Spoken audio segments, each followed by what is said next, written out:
to another episode of Breaking Boundaries, the world's premier podcast for international students, or at least that's what my parents say. I'm honored today to be joined by Dina Iskaros, the Director of Graduate Admissions at the Stevens Institute of Technology in beautiful Hoboken, New Jersey. Dina, thank you for joining. Thank you so much, John, for having me on your podcast. Yes, and Dina, did I say Hoboken correctly? Hoboken, yeah, Hoboken, emphasis on the first syllable. that's right. Well, Dina, I wanted to open the conversation by talking a little bit about where Stevens is located. Hoboken sounds like it could be on a placid lake somewhere in far distant New Jersey, but in fact, the skyline of New York is in your eye line. So tell us a little bit about Hoboken and where it is geographically in the States. That's right. So Hoboken, New Jersey is actually a little small town, a city that is 1 square mile. So you can literally walk around the entire Hoboken in probably about 45 to 50 minutes. Now, Hoboken, New Jersey is right across the river from the New York City skyline. So we are the first city outside of New York. And so it is incredibly diverse. And as a matter of fact, there was recently a study that came out that said residents of Hoboken, probably about 80 to 82% of them, have at least a bachelor's degree. So Hoboken is a fairly affluent area right outside of New York, and it is actually considered a New York region as well. So from Hoboken, you can get into New York City in about 15 minutes, door to door. So it's quite exciting to be here. You have a little bit more greenery, you have more space, you have quieter streets, but indeed, hop, skip, and a jump, you're actually in New York City in the hustle and bustle. It's sort of it's the perfect way to experience New York City with a little bit of distance, right, to sleep. But then during the day you can get there. And to get to New York, how do you get there? You take a bus, a train, a ferry? There are various ways to get to New York. So we have the PATH train, which goes underneath the Hudson River. There are buses that go from here to New York, and there are actually also ferries that cross over between New York City and Hoboken. That's great. And if I'm taking the ferry and I look, I think to my right, I can see the Statue of Liberty, the most iconic bit of public art in the U.S., right? Absolutely. I'm happy to actually show you the skyline if you'd like to see. Can we see it? Yes, let's. Yes. Absolutely. Let me see if I can fix this camera. All right, this is exciting. There it is. There is New York City. Very cool. I see a large ship going down the Hudson as we speak. Exactly. Very cool. Yeah. I love it. And it's fascinating too that Hoboken has 80% of its residents have a degree. For listeners in the U.S., the average is about slightly less than 40% of Americans have a bachelor's degree. So Hoboken is, I suppose, twice as educated as the American norm, just to kind of illustrate why that's a big deal. So the town itself sounds fantastic. You're close to New York, but a little bit quieter vibes. Tell us now about Stevens. The Stevens has been around since 1870, so it's got 150 plus years of proud tradition. But tell us what the school's like. Yeah. So Stevens Institute of Technology is a STEM research university. So we concentrate on programs such as science, technology, engineering, math. We have 2 schools under our umbrella that offer graduate programs and 3 schools that offer undergraduate programs. At the graduate level, where I tend to have my focus, we have the School of Engineering and Science that houses all the engineering and science programs. You have artificial intelligence, computer science, electrical engineering, mechanical engineering, which was actually Stevens started mechanical engineering here in the United States in 1870. And the Association or Society of Mechanical Engineers was actually started at Stevens as well. And that's been thriving since then. And then we also have the School of Business that offers technology-based business programs, such as business analytics and artificial intelligence, information systems, financial technology and analytics, which is sort of the fintech area right now. So all of our programs here at Stevens really revolve around technology, sciences, engineering, math programs, data science, that kind of thing. You have the full swath of STEM programs. This also raises a question in my mind. This was the first college built for the purposes of pursuing science and mechanical engineering. That's You right. also have cutting edge computer science programs. I know the wave of the not too distant future will be the merger of pure computer science and physical engineering in the form of robotics.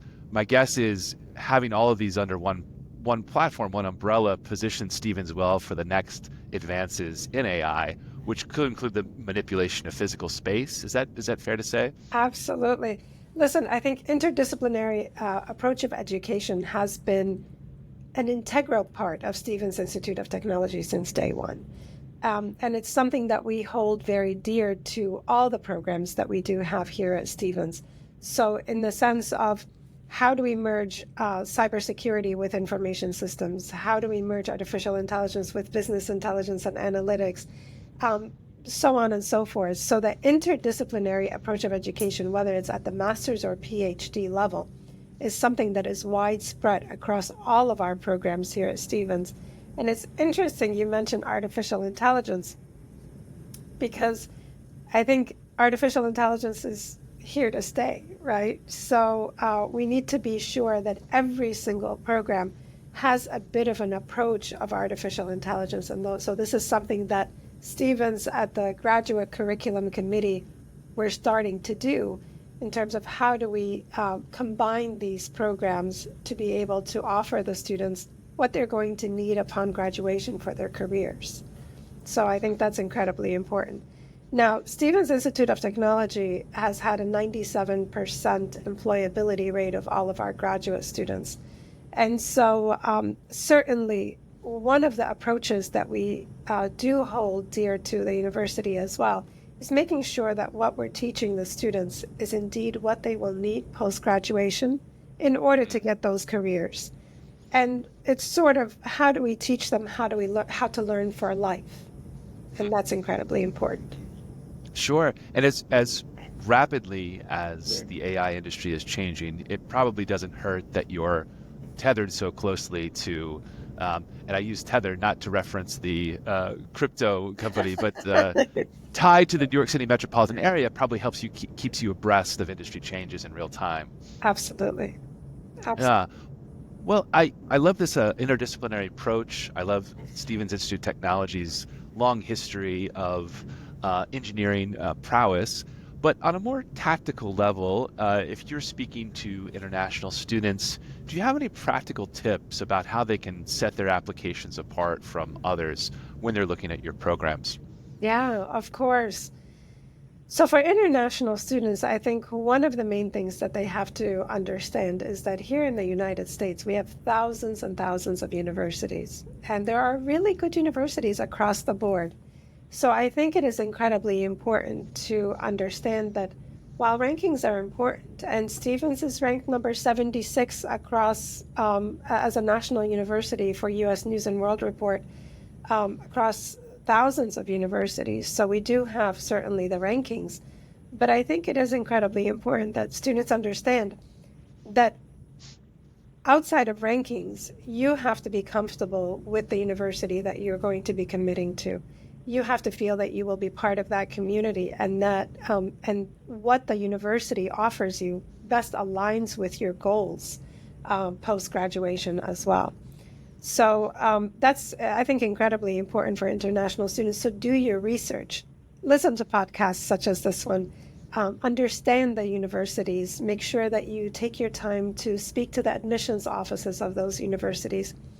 But I think also the other part of it is having done this now for quite some time, over 25 years, you have to make sure that you fully understand the programs that you're applying to. It's very easy to say that I want data science, or I want business intelligence and analytics, or I want a finance program. Well, understand what encompasses this program, understand your core courses, understand the research that the university does within these programs, understand what your ultimate goal is. Now, also in speaking to admissions offices, I think international students have the ability to better gauge if this program is really truly the right program for them based on what they want to do post-graduation. And I talk a lot about post-graduation when it comes to the graduate level, because ultimately, this is your goal. Your goal is to make sure that you will be getting those amazing jobs and the career path that you have been wanting to get. So I think make sure that you do your research, make sure that you stay connected with your admissions offices. I know agents are some of my best friends, and we've all used agents, but I think it is also important that as an international student that you're not just relying on the agent, but doing your own research as well and making sure that the connection stays strong with the universities that you're ultimately looking to apply to and to attend. That's a great point. I almost see the information domain as a funnel. Agents in your country are often experts on the application process for a particular country. Many agents are experts on obtaining a U.S. visa. But as you noted, there are thousands of quality institutions in the U.S., and one agent cannot be an expert on all. So as you go down that funnel, taking advantage of folks like Dina, your office, and materials that are available online. To go deeper, I would even recommend, as you noted, if you're pursuing a particular program, dive into the course requirements, try to obtain the syllabi for the courses that look interesting, just to make sure you're really refining that research. And then, Dina, another question for you.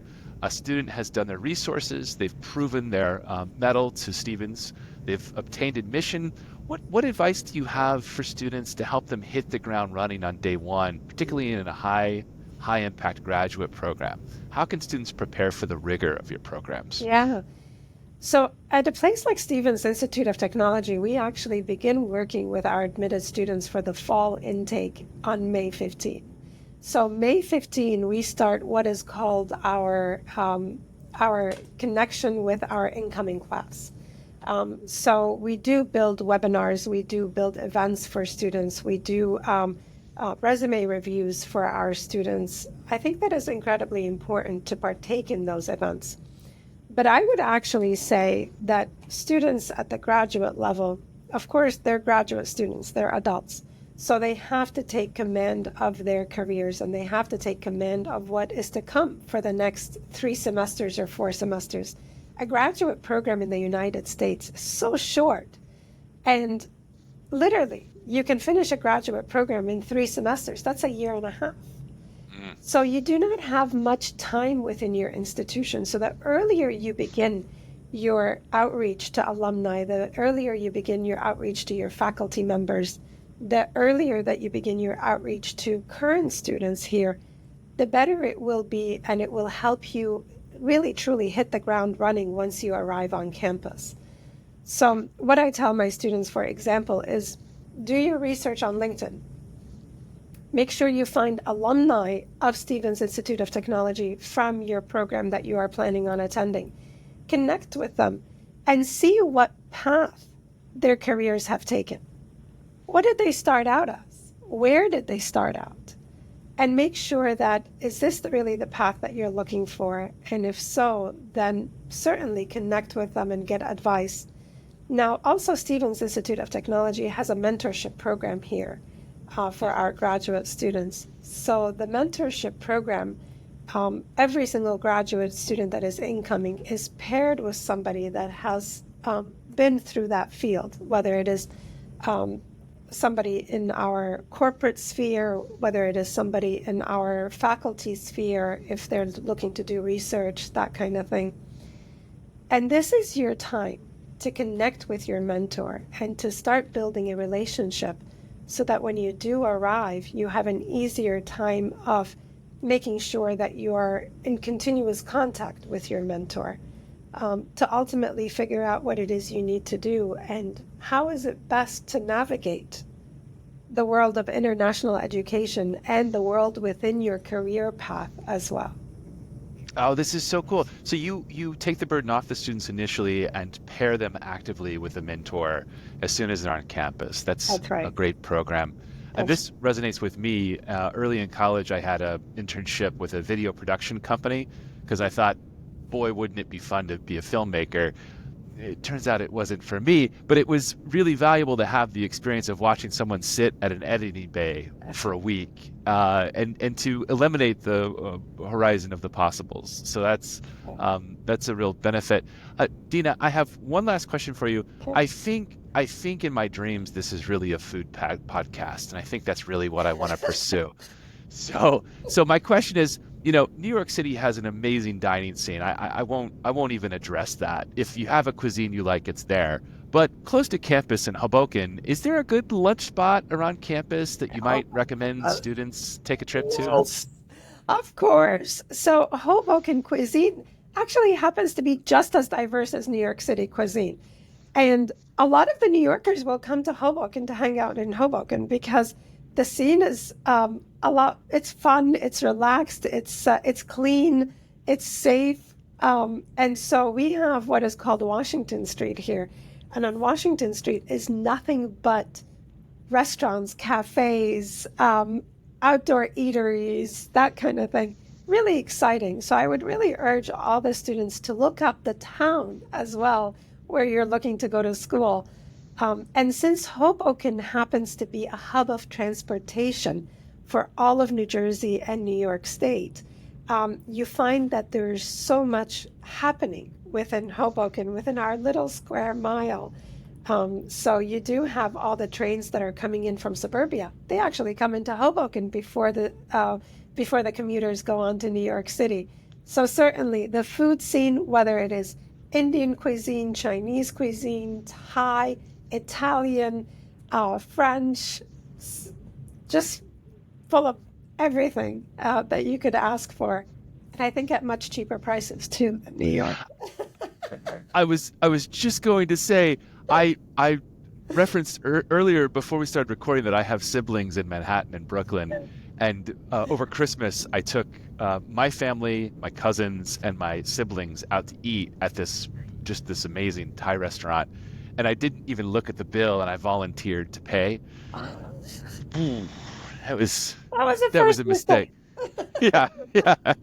It's why we'll soon have aggressive advertising on the podcast. But yes, that's score one for Hoboken on the price on the price side of the column. Yes, absolutely. Well, Dina, this has been fantastic. You've really painted a picture of Hoboken as this nexus between suburbia and the city where all those worlds collide, be it education, careers, or the Washington Street food. And so for students who are interested, the Stevens Institute of Technology's website, a good place to start, a great repository of resources. But otherwise, it's been great to learn a little bit more about your institution. So Dina, thanks so much for joining us. Of course, John, it's my pleasure. And as a thank you to TOEFL and ETS and to you, of course, any student that applies to the graduate program at Stevens and mentions that they heard this podcast will be getting an application fee waiver for our programs. So fantastic. Thank you. And of course, I think you're doing such a great job of connecting students to education in the United States. So I do appreciate that. Well, thank you, Dina. That's kind of you. I do have one last question. This little duck behind you, is this the Stevens mascot? Absolutely. This is Attila the duck. So this is our mascot. The question has been on my mind for 20 minutes, and I finally realized I got to ask it. Absolutely. All right. Well, thank you to you, Dina, and thank you to Attila for being our live attendee. Thank you so much, John, for having me on.